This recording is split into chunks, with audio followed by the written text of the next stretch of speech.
एक बार फिर आपको खुशामदीद कहेंगे और अस्सलाम वालेकुम। टकराव जीत का में आज है बड़ा मैच अफगानिस्तान और न्यूजीलैंड का। बड़ा मैच मैं इसलिए कह रहा हूं क्योंकि अफगानिस्तान एक ऑलरेडी बहुत बड़ा अपसेट कर चुकी है। कल का मैच एक और अपसेट था गुज़िश्ता रोज़। साउथ अफ्रीका जो कि टॉप टीम गर्दानी जा रही थी इंडिया के बाद, कि साउथ अफ्रीका और न्यूजीलैंड सबसे तगड़ी टीम है, लेकिन साउथ अफ्रीका को एक बार फिर शिकस्त का सामना करना पड़ा। इससे पहले भी कर चुके, अभी रिसेंटली 2022 के T20 वर्ल्ड कप में भी नीदरलैंड के हाथों शिकस्त और फिर अब एक और शिकस्त। तो कुछ समझ में नहीं आया साउथ अफ्रीका का कि साउथ अफ्रीका इतनी ज़्यादा शेकी क्यों हो रही है। पूरी बैटिंग लाइन जो कि इतनी तगड़ी बैटिंग लाइन है, सारी बैटिंग लाइन उनकी फॉर्म में है, कोई उस तरह से जम के खेल नहीं पाया। और एक टाइम था कि जब लग रहा था कि नीदरलैंड जो है वो 120 130 से शायद ऊपर ना जा सके, लेकिन उनके कैप्टन एडवर्ड्स ने क्या शानदार 78 रन की इनिंग खेली और 245 तक इस स्कोर को बढ़ा के ले गए और वही फिर साउथ अफ्रीका के गले पड़ा।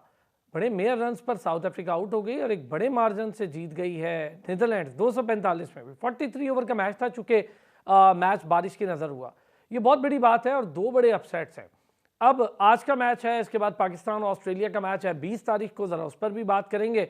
और फिर पाकिस्तान ने 23 को अफगानिस्तान के साथ खेलना है। इंडियन पिचेज़ और इंडिया के खाली ग्राउंड्स, बहुत ज़्यादा तनकीद मुख्तलिफ मामलात पे। पीसीबी ने शिकायत कर दी है आईसीसी को 14 तारीख के होने वाले मैच में जो क्राउड का बिहेवियर था जिस तरह से पाकिस्तान टीम के साथ, उसके हवाले से। चले जी, पीसीबी ने कोई अच्छा कदम उठाया।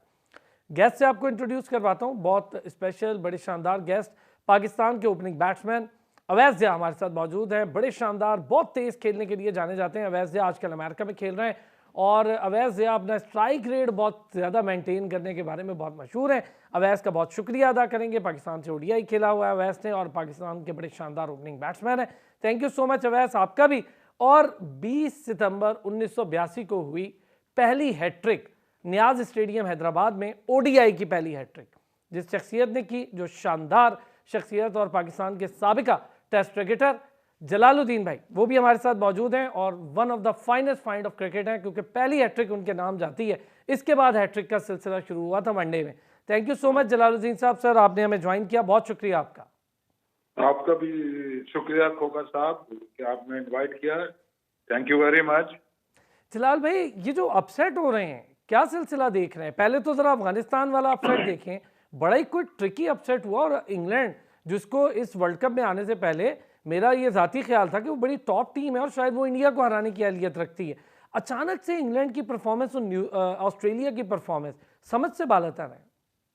देखिए, पहली बात तो ये बहुत अच्छी है कि अपसेट हो रहा है। इसका मतलब ये है कि सब टीमें काबिल हैं कि एक दूसरे को हरा सकती हैं, इससे टूर्नामेंट की वैल्यू बढ़ती है। तो अमूमन इससे पहले जो वर्ल्ड कप हुए उसमें अच्छी टीमें हमेशा जीता करती थी और जो क्वालिफाई करके आए या वो अंडरडॉग जिन्हें कहते थे वो होती थी, तो वो जीतती नहीं थी। मगर इससे एक बात अच्छी हुई है कि इस टूर्नामेंट का स्टैंडर्ड हाई हो गया। तो जब बड़ी टीमों को छोटी टीमों ने हराया तो इसका मतलब they all capable to beat each other.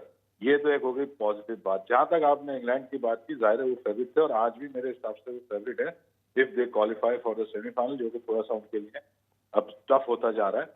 तो जो भी बड़ी टीमें हैं उनमें ये सलाहियत तो है, वो अभी भी बड़ी ही टीमें कहलाएंगी। अगर जाहिर है इस टूर्नामेंट में कम बैक करना होगा उन्हें, और ऑस्ट्रेलिया खासतौर से कम बैक करने की सलाहियत रखती है और वंस दे कम बैक तो वो फिर टूर्नामेंट ही जीत के ले जाते हैं। तो इसमें कुछ चीजें अपसेट जरूर हुई हैं और वो एक खूब अच्छी चीज में मैं समझता हूँ उनको, उस चीज को कि अपसेट हो तो टूर्नामेंट में चार्म बढ़ जाता है। तो वेरी इंटरेस्टिंग। तो अब आगे क्योंकि मरहला बढ़ रहा है इस वर्ल्ड कप का, तो इसमें वो अपनी न्यू प्लानिंग भी करेंगे और कुछ उन पर प्रेशर्स भी आएंगे बड़ी टीमों पे। तो ये सब कुछ, इसी को हम वनडे क्रिकेट कहते हैं या शॉर्ट टूर्नामेंट जिसमें T20 क्रिकेट भी शामिल है, उसमें कुछ भी हो सकता है। ज़बरदस्त सर, ये बात आपकी बिल्कुल दुरुस्त है। और वर्ल्ड कप में तो ये होता आ रहा है, पाकिस्तान भी इस तरह नहीं हुआ कि पाकिस्तान भी हारा और इंडिया भी हार चुका है। तो वर्ल्ड कप में तो बड़े ज़बरदस्त अपसेट होते हैं और ये बड़ा मज़ा है। अवैस, कैसे देख रहे हैं जी वर्ल्ड कप को? और जो कल हुआ नीदरलैंड और साउथ अफ्रीका का, बड़ा ज़बरदस्त मैच हुआ। साउथ अफ्रीका के लगता है नीदरलैंड गले पड़ गई है, ये T20 के वर्ल्ड कप में भी हरा दिया और यहाँ भी हरा दिया। थैंक यू अरसलान भाई, सबसे पहले तो बुलाने के लिए, और दूसरा जो आपके पास मेहमान बैठे हैं उन सबको मेरी तरफ से सलाम। और मैं ये कहूँगा कि अरसलान भाई के जो आप अपसेट की बात कर रहे हैं, नीदरलैंड का और साउथ अफ्रीका की टीम जो आपस में खेली है, वो आप अपसेट कह सकते हैं कि साउथ अफ्रीका टीम इस टाइम बहुत फॉर्म में है और अच्छा क्रिकेट खेल रही है। उनका अपसेट आप कह सकते हैं, लेकिन जो अफगानिस्तान और इंग्लैंड का मैच हुआ है, आप उसे अपसेट नहीं कह सकते। देखें, अफगानिस्तान ने क्वालिफाई करके आया हुआ है। हम्म। जैसे वेस्ट इंडीज ने क्वालिफाई नहीं किया, बहुत बड़ी टीम है, T20 की, वनडे की, स्पेशली बहुत अच्छी टीम है। और उनके पास अच्छे क्रिकेटर हैं, राशिद है, नबी है, और 2-3 पेयर गुलबाज है, एक और स्पिनर है उनके पास, उनकी अच्छी टीम है, और आप उसे अपसेट नहीं कह सकते। उन्होंने अच्छी फाइट बैक की है, और जिस टीम के साथ उनके साथ मैच आता है, वो अच्छी तरीके से मैच खेलते हैं, ना कि वन साइड होकर मैच खेलते हैं। इवन पाकिस्तान के साथ जब भी उनका मैच आता है, तो वो एक अच्छे तरीके से मैच खेलते हैं और अच्छी फाइट करते हैं। तो मेरा नहीं ख्याल कि वो अपसेट हुआ है, जो साउथ अफ्रीका इंग्लैंड का और अफगानिस्तान का मैच था, ठीक है, वो क्योंकि यानी दोनों टीमें लड़के जीते हैं।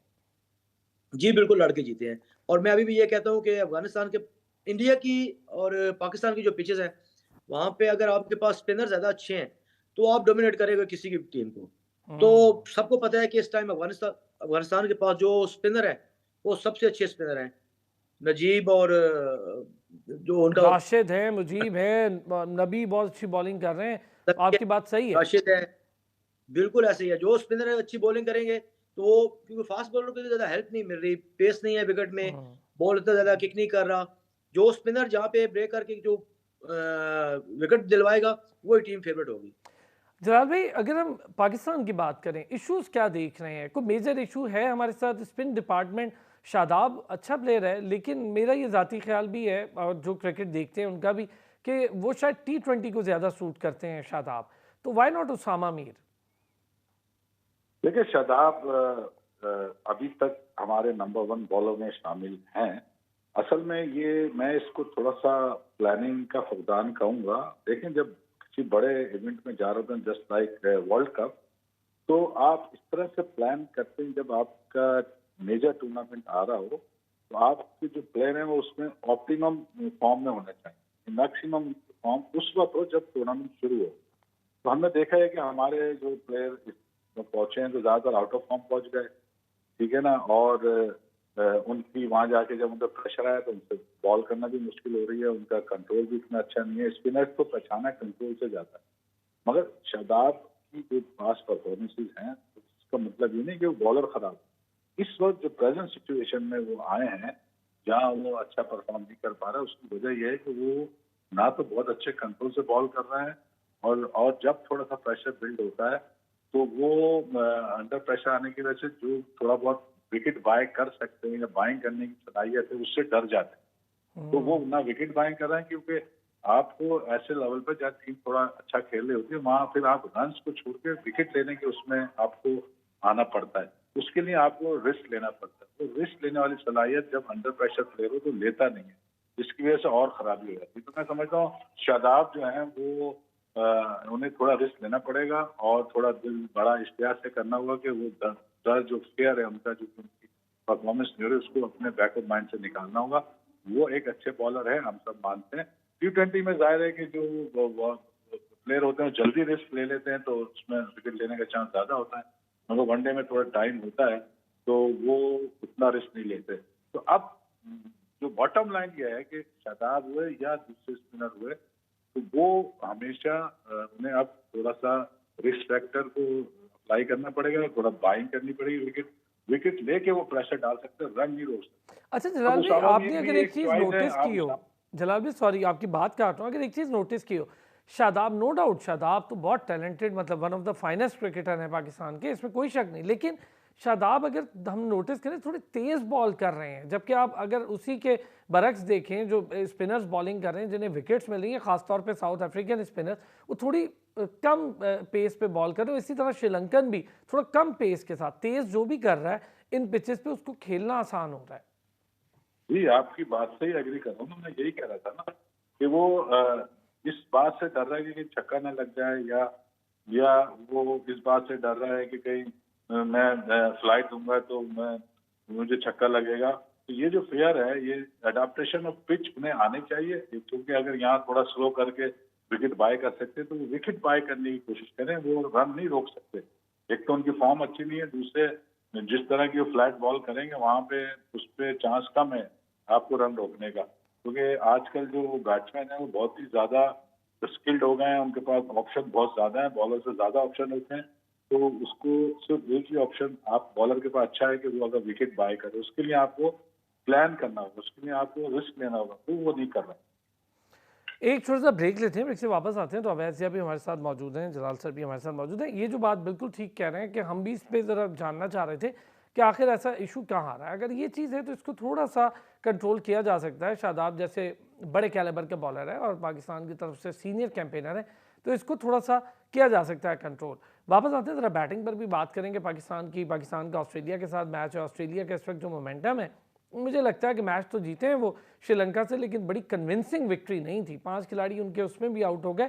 श्रीलंका थोड़ा सा बैकफुट पे चला गया। अगर 260 270 करता तो शायद सिचुएशन कुछ और होती। ब्रेक से वापस आते हैं तो इस पर भी बात करते हैं। वेलकम बैक जी। और स्टूडियोज़ में खुशामदीद कहेंगे इरफान सदोजई साहब, सीनियर स्पोर्ट्स जर्नलिस्ट हैं, उन्होंने हमें ज्वाइन किया। इरफान भी बहुत शुक्रिया, थैंक यू सो मच। अवैध सिया हमारे साथ ऑलरेडी मौजूद हैं, पाकिस्तान के टॉप नॉच क्रिकेटर। और ज़रा बात हो रही है अवैध भाई नीदरलैंड और साउथ अफ्रीका वाले मैच पे, अफगानिस्तान और इंग्लैंड वाले मैच पे। आज अफगानिस्तान का न्यूजीलैंड के साथ है। अवैस के साथ तो मैं डिस्कस कर ही रहा हूँ, आपको ज़रा वेलकम करते हैं। हाँ जी, कर नीदरलैंड से क्या कर दिया है ये?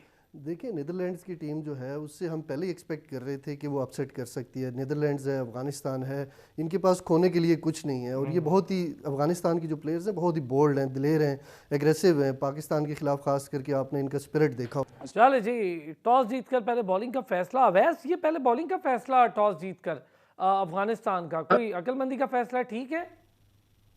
जी मेरे ख्याल में ठीक है, क्योंकि सेकंड बैटिंग में थोड़ा एडवांटेज हो जाता है, ड्यू पड़ जाती है, उस पर बैट पे बॉल ठीक आता है, तो पहली फर्स्ट टाइम में थोड़ा बॉल ग्रिप करता है, तो उनके पास स्पिनर अच्छे हैं, तो मेरे ख्याल में इनका अच्छा फैसला है। यार लेकिन अवैस, आप नहीं समझते कि अफगानिस्तान चेस पे बहुत अच्छा नहीं है? पहले टोटल लगा दे तो लगा दे, चेस के लिए मुझे लगता नहीं है कि अफगानिस्तान शायद चेस पे इतना अच्छा हो। लेकिन जो अभी उनकी बैटिंग लाइनअप है वो अच्छी है। वो बेसिकली तो वो अपने रिलाई करते हैं बॉलर्स पे, स्पिनर्स पे रिलाई करते हैं, तो अगर वो कम टोटल पे आउट करते हैं तो उनकी बैटिंग में इतनी तो स्ट्रेंथ है कि वो 250 260 रन वो चेज कर सकते हैं। क्या कहते हैं जी इरफान भाई? देखिए, अफ़गानिस्तान बुनियादी तौर पे फ़ैसला तो उन्होंने अच्छा किया है, लेकिन सेकंड जो बैटिंग है उसमें बड़ी बड़ी टीमें इतनी अच्छी नहीं रही हैं चेज़ करने में। आपने देखा कि ऑस्ट्रेलिया भी रहेगी, साउथ अफ्रीका भी रहेगी, तो अफ़गानिस्तान के पास एक अच्छा चांस ये है कि अगर वो अर्ली आउट कर जाते हैं और उसके बाद अगर एग्रेसिवली आके खेलते हैं, ऊपर की एक दो विकटें अगर पार्टनरशिप लगा जाती है, तो मेरा ख्याल है कि अफ़गानिस्तान को काफ़ी एज हासिल होगा। और अफ़गानिस्तान थोड़ा ओवर कॉन्फिडेंट भी है, उनको बड़ा अक्लमंदी से चलना होगा, चूँकि बड़ा मैच जीते। अच्छा कहा कि ओवर कॉन्फिडेंस का शिकार अक्सर दिखाई देती है अफगानिस्तान। एक बड़ा मैच जीत गए तो अब तो बिल्कुल ही उनका मोराल बहुत ऊपर होगा जी। थोड़ी सी हिस्ट्री भी है अफगानी, आपको पता है कि ज़रा थोड़े एग्रेसिव अप्रोच है उनकी, और इसका बड़ा एडवांटेज हुआ है वर्ल्ड क्रिकेट को कि अफगानिस्तान ऐसी टीम के जिसके ऊपर बहुत कम इन्वेस्टमेंट हुई है, बहुत कम टाइम लगा है, और इतनी जल्दी एक बहुत अच्छी प्रोडक्ट तैयार होकर आईसीसी को मिली है, जिसने वनडे में बहुत अच्छा परफॉर्म किया है, टेस्ट में भी अब वो आ रहे हैं। और उसके अलावा देखिए T20 में अफगानिस्तान एक बड़ी थ्रेट बन चुकी है। अब एशिया कप में आप उसको हल्की टीम कंसिडर नहीं कर सकते। अफगानिस्तान को तो जो है वो बांग्लादेश के उससे ऊपर की टीम समटाइम्स बेहतर हो गई, जी बेहतर होगी।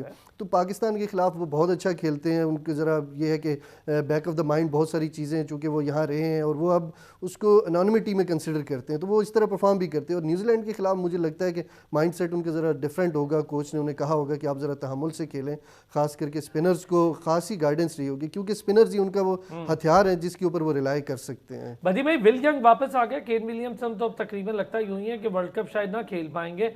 और अफगानिस्तान पहले बॉलिंग कर रही है, मतलब मुझे ये लग रहा था कि पहले बैटिंग करते और शायद इनकी बॉलिंग अच्छी है तो चेज में प्रॉब्लम करते, लेकिन अफगानिस्तान चेज करना चाह रही है आज। मेरे ख्याल में चेन्नई की विकेट है, अपना सलाम भी, तो चेन्नई की विकेट में आपको थोड़ा सा अंदाजा होना चाहिए कि यहाँ पर थोड़ा स्पिनर को जो है वो ये विकेट जो है सपोर्ट करेगी। तो मुझे लग रहा है कि यही सोचकर उन्होंने जो है कोशिश की है कि पहले हम अपने स्पिनर की मदद से उनको जो है कम टोटल पे वो जो अपना कम टोटल पे रखें और उसके बाद जो है वो चेस करें। तो बुनियादी वजह सिर्फ और सिर्फ यही है कि क्योंकि जब मैच शुरू होगा, क्योंकि सेकंड बैटिंग में यहाँ चेन्नई में मैं आपको बताऊं कि थोड़ी बहुत ओस और ये ड्यू फैक्टर का चक्कर होता है, जिसकी वजह से बॉलर काफ़ी परेशान होते हैं, फील्डर्स से फील्ड में थोड़ा मसला होता है। तो यही सोच के अफगानिस्तान के जो कप्तान है उन्होंने फैसला हुआ, मैनेजमेंट ने यही फैसला किया होगा कि हम अपने जो 3 स्पिनर हैं उनसे फ़ायदा उठाएं। और क्योंकि आप अगर देखें तो न्यूजीलैंड की टीम थोड़ा सा स्पिनर में थोड़ा सा कमज़ोर तो मैं नहीं कहता, लेकिन थोड़ा सा वो डोमिनेट करते हैं। तो इसी वजह से जो है जो कोशिश होगी अफगानिस्तान की कि कम से कम टोटल पे उनको आउट करें और उसके बाद जो है वो इसको चेस करें। लेकिन अब आप देखें, अगर अफगानिस्तान की बैटिंग के लिहाज से देखें तो हमेशा जब अफगानिस्तान ने पहली बैटिंग की है तो वो इनको उनके ऊपर प्रेशर नहीं होता और उस प्रेशर से आज़ाद होकर वो अच्छी बैटिंग जो है वो करते हैं, जिसमें वजह से 250 पौने 300 रन वो कर लेते हैं। लेकिन सेकंड बैटिंग में अब अगर आप बॉलिंग का भी मुवाजना करें तो न्यूजीलैंड के पास भी सेडनर जैसा बेहतरीन स्पिनर मौजूद है।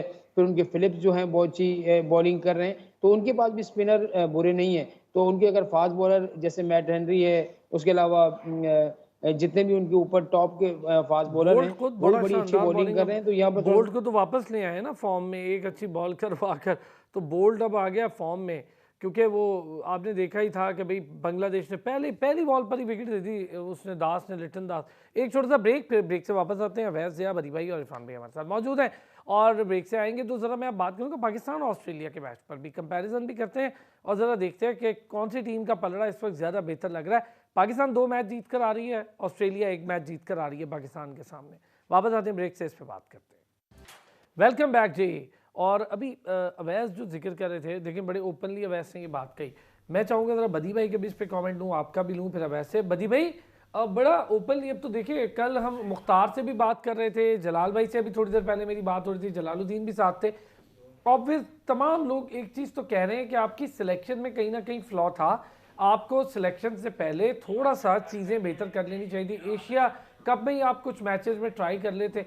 अब साइम अयूब हमारा ठीक है कि अभी नया लड़का है, लेकिन हम ना एशियन गेम में ले गए ना कहीं। मेहरान मुमताज़ बहुत अच्छा स्पिनर है, आपके पास मुबस्सिर बहुत अच्छा स्पिनर है, हम ऑफ स्पिनर को रोते फिर भी नहीं खिलाते। तो ऑप्शन है हमारे पास, लेकिन हम उनको शायद मौका उस तरह नहीं दे पा रहे।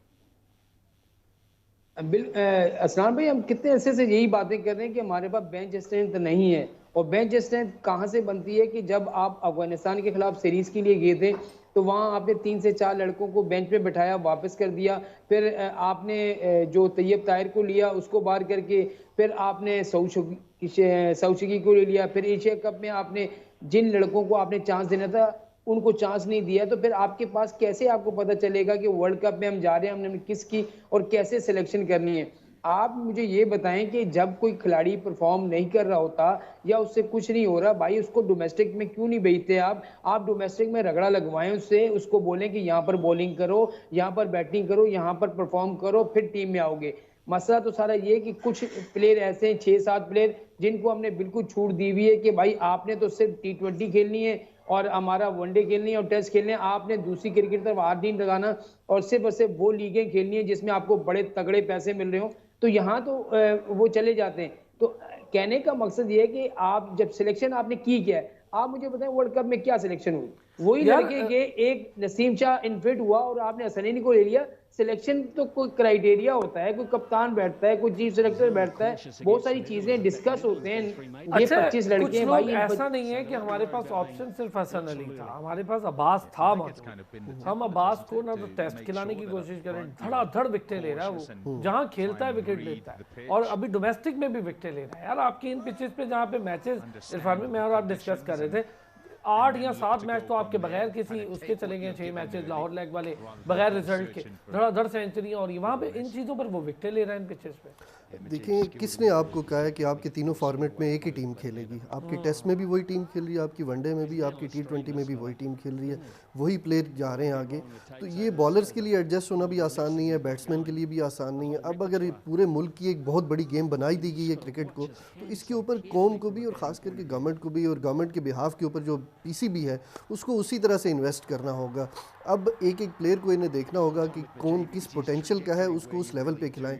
अपनी बेंच स्ट्रेंथ बढ़ानी होगी। जो प्लेयर्स इन्होंने नाराज़ किए या किसी और वजह से वो टीम छोड़ के चले गए और वो पैसों की खातिर दूसरे मुल्कों में जाके खेल रहे हैं, तो इन सारी चीज़ों के ऊपर इन्हें दोबारा से नज़रसानी करनी होगी और ये रिव्यू पॉलिसी के तहत इन्हें एक लॉन्ग टर्म पॉलिसी बनानी होगी। और डोमेस्टिक क्रिकेट में मुझे लगता है कि प्लेयर्स को आना चाहिए, लेकिन आके उनको फ़ायदा नहीं होगा। जिस तरह की क्रिकेट हो रही है बस उनकी एक्सरसाइज ही होगी, इससे ज़्यादा कुछ नहीं है। पिचेस बिल्कुल बैट्समैन। अच्छा अवैस, अगर मैं आपसे ये बात, जैसे अभी हम देख रहे हैं कि मुजीब से ओवर करवा रहे हैं, इनके पास ऑप्शन है कि स्पिन के साथ जाएं। हमारे पास किसी ज़माने में था इमाद वसीम, लेकिन उसके बाद हमारे पास कोई ऐसा ऑप्शन नहीं था कि अगर ऐसी पिचेज हो तो हम अटैक किसी स्पिन से करवा लें। सलाम भाई, मैं आपसे यही बात करने वाला था। अब बताएं इमाद वसीम को क्या कसूर है? वो सीपीएल में उसने वो परफॉर्म कर रहा है, बैटिंग में भी कर रहा है, वो बॉलिंग में भी कर रहा है, वो टीम में नहीं है। हमारे मुल्क में एक और सबसे बड़ा मसला है कि एक प्लेयर के ऊपर ठप्पा लगा देते हैं कि ये T20 का प्लेयर है, ये टेस्ट का प्लेयर है, ये वनडे का प्लेयर है। अब जैसे साइम अयूब पे ठप्पा लगा दिया है कि ये अभी T20 का प्लेयर है, अब इससे एक्सपीरियंस नहीं है वनडे का। देखें, जब वो T20 खेल रहा है तो वो उसने T20 को उसी हिसाब से खेलना है। वो सिंगल भी कर लेता है, वो रोलिंग चौके भी मार लेता है, वो बाउंड्रीज भी मार लेता है, वो हवा में छिक्का भी मार लेता है।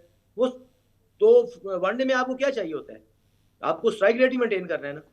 तो वो जो सब काम कर लेता है, तो आप एक प्लेयर पे क्यों ठप्पा लगा देते हैं कि ये एक T20 का ही प्लेयर है? फिर अब इमाद वसीम पे आ जाएं।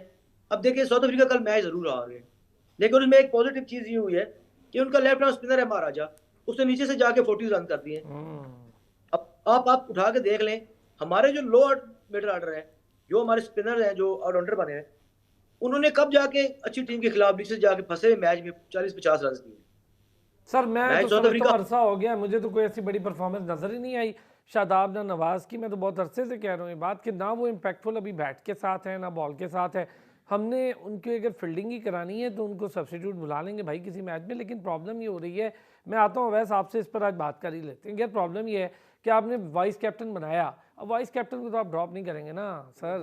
तो वापस आते हैं ऑब्वियसली, अब वापस आते हैं, फिर इस पर बात कर लेते हैं। वेलकम बैक जी। और अब ज़रा बात करेंगे हम पाकिस्तान ऑस्ट्रेलिया पर भी, चूँकि पाकिस्तान ऑस्ट्रेलिया इस वक्त बड़ा हॉट टॉपिक बना हुआ है। इरफान भाई, मैं ज़रा पहले अवैस से बात करके फिर आप लोगों के भी व्यूज़ थे। अवैस, पाकिस्तान ऑस्ट्रेलिया दोनों टीमों में एक सिचुएशन मुश्तरक ये है कि मुश्तरक नहीं है कि पाकिस्तान 2 जीत कर आ रहा है, ऑस्ट्रेलिया 1 जीत के जा रहा है। और जैसे श्रीलंका के खिलाफ ऑस्ट्रेलिया जीता है, मुझे ये लगता है, मेरा पर्सनल व्यू है, आप उस पर बहुत बेहतर बता सकते हैं, कि ऑस्ट्रेलिया उस तरह के निक में लग नहीं रहा। 5 विकेट्स गंवा देना 200 रन करते हुए, तो ऑस्ट्रेलिया अगर फंस जाता, अगर 260-270 रन होते, तो ऑस्ट्रेलिया स्पिन के आगे शायद ज्यादा बुरा फंस रहा है। देखिए, पाकिस्तान जो पहले 2 मैच जीता है वो कोई इतनी बड़ी टीम नहीं थी, लेकिन जो पाकिस्तान का अच्छा मैच आया था इंडिया के अगेंस्ट, उसमें पाकिस्तान बहुत बुरी क्रिकेट खेला है। ओवरऑल मेरे ख्याल में जो पाकिस्तान अभी तक 3 मैचेस खेला है, उसमें पाकिस्तान अच्छी क्रिकेट नहीं खेली है। और अगर आप देखें कि बैटिंग और बॉलिंग दोनों में पाकिस्तान को अच्छे तरीके से नहीं कर रहा। लास्ट मैच में पाकिस्तान के 150 पे 2 आउट थे और 3 आउट थे, एकदम से 15-20 रन पे 7 आउट हो गए हैं। तो हमें ये सोचना चाहिए। और हमारी जो बॉलिंग भी है वो अप टू द मार्क नहीं है, ना फास्ट बॉलर अच्छी बॉलिंग कर रहे हैं और ना स्पिनर अच्छी बॉलिंग कर रहे हैं। हसन अली है, वो 7 आउट कर, उन्होंने अभी तक वर्ल्ड कप में 7 आउट किए हैं, लेकिन वो भी रन सेव नहीं कर रहे हैं, वो भी रन दे रहे हैं। लेकिन हमारे जो स्पिनर हैं वो तो बहुत ही मतलब अच्छी बॉलिंग नहीं कर रहे। ये नहीं कि वो बॉलर अच्छे नहीं है, अच्छे बॉलर हैं, लेकिन वो बॉलिंग उनसे नहीं, सम टाइम क्रिकेट है, आपसे नहीं होता। अवैस, अगर मैं बिल्कुल फेयरली पूछूं आपसे अवैस, शादाब का इशू क्या चल रहा है? आप तो यार खुद जाहिर है टॉप क्रिकेटर है ना, पाकिस्तान खेले हैं आप, तो ये मसला क्या है?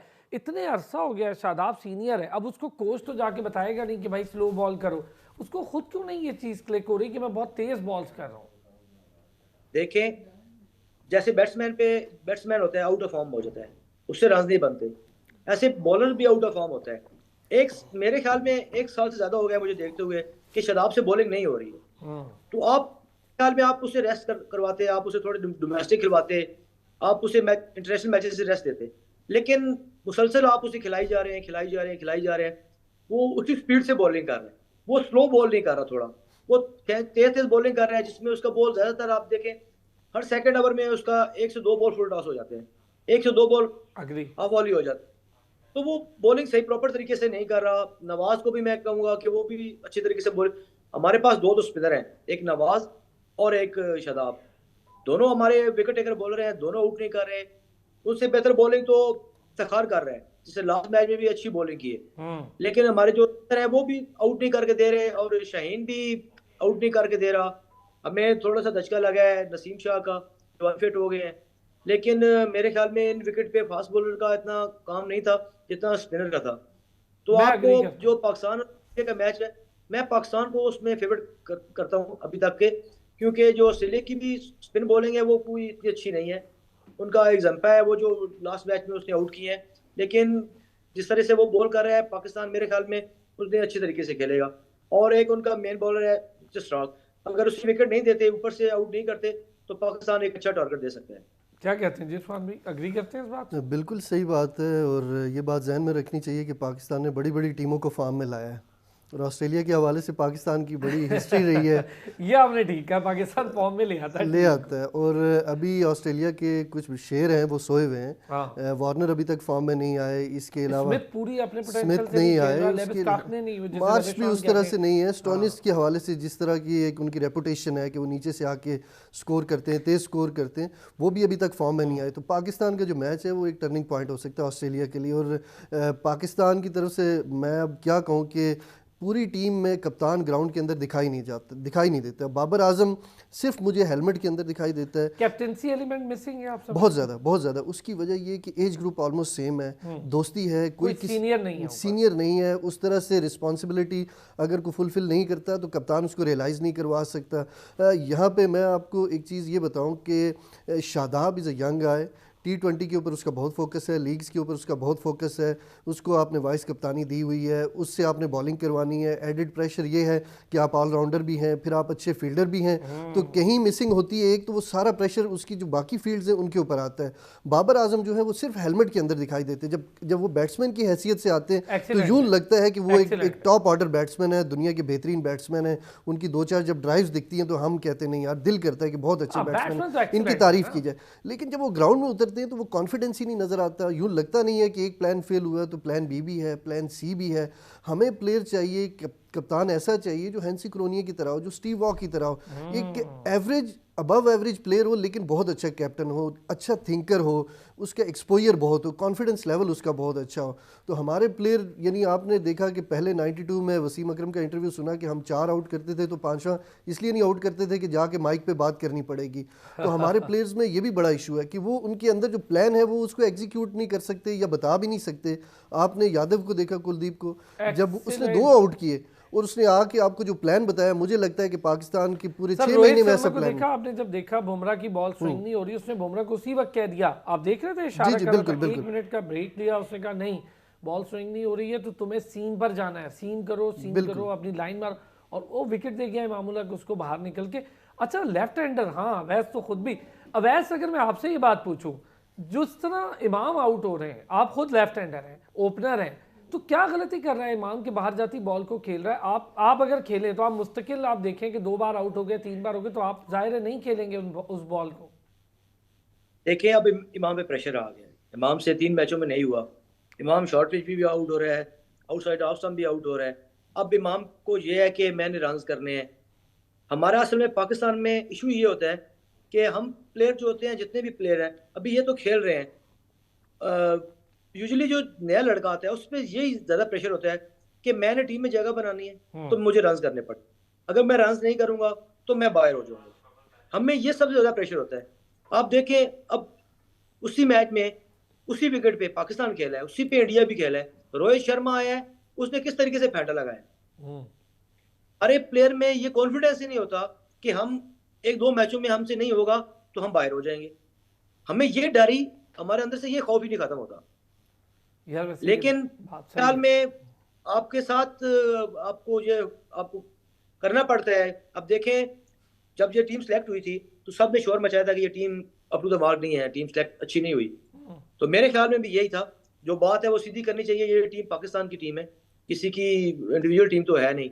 तो मेरे ख्याल में जो मेरा ओपिनियन था, अभी तो चलो ये टीम सेलेक्ट हो गई है, इसी टीम को खेलना है, तो अभी जो टीम सेलेक्ट है इसमें फखर को खिलाना चाहिए। और अगर पहले सिलेक्शन में आना था तो मेरे ख्याल में जितना लड़का अभी परफॉर्म कर रहा है, सीपीएल में भी किया है, साइम अयूब, उससे जरूर चांस देना चाहिए था इन्हें इस वर्ल्ड कप में।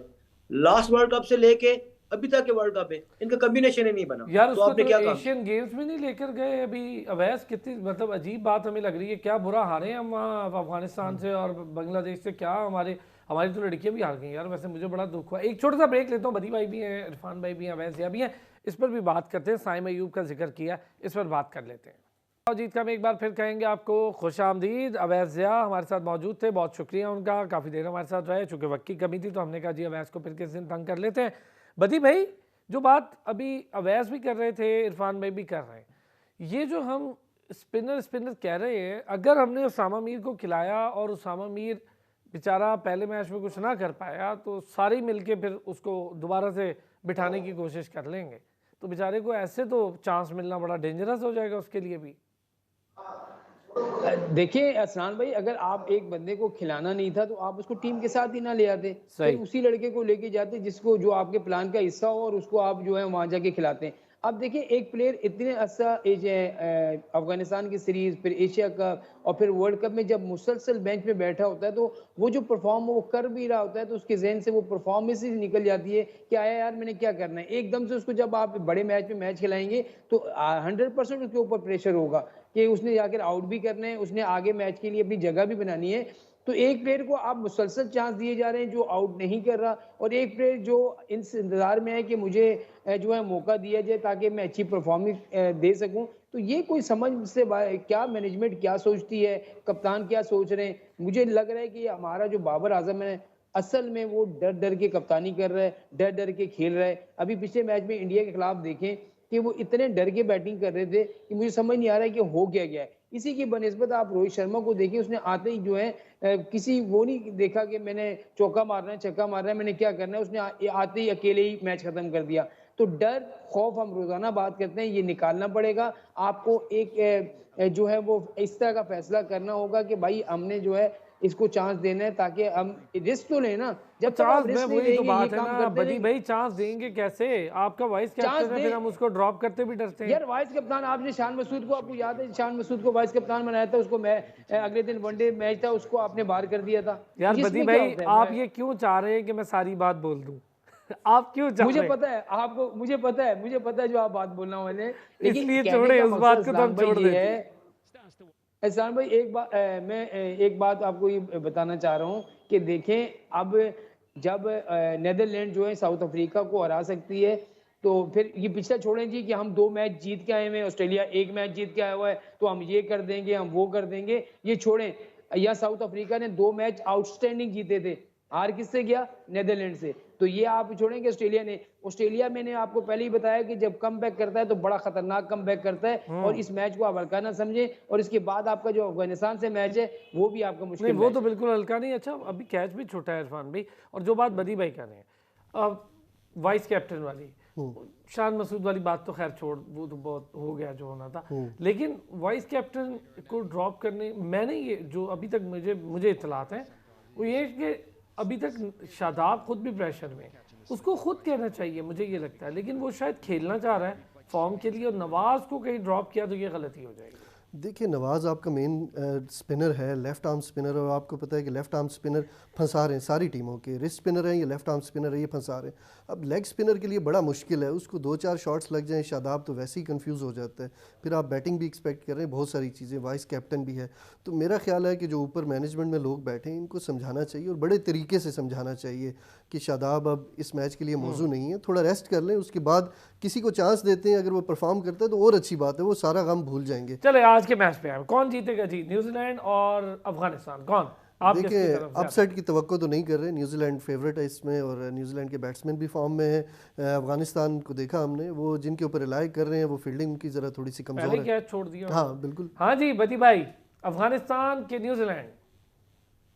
मेरे ख्याल में न्यूजीलैंड थोड़ा सा अपर एंड हासिल है, और बाद में जो इन्होंने फैसला किया है बैटिंग का ये बड़ा मुश्किल है। चेस में थोड़ा सा अफगानिस्तान की टीम हल्की है, तो मेरे ख्याल में अगर 250 रन भी अगर न्यूजीलैंड की टीम कर लेती है, 260 भी कर लेती है, तो न्यूजीलैंड की टीम जीत जाएगी।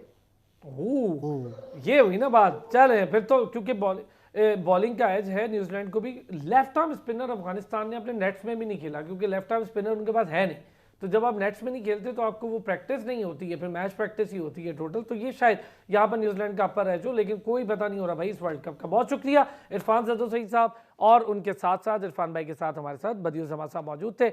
बहुत शुक्रिया बदी भाई आपका भी, जलालुद्दीन साहब हमारे साथ रहे उनका भी शुक्रिया, वैज़िया का भी बहुत शुक्रिया। शाम को 5 बजे फिर होती है आपसे मुलाकात।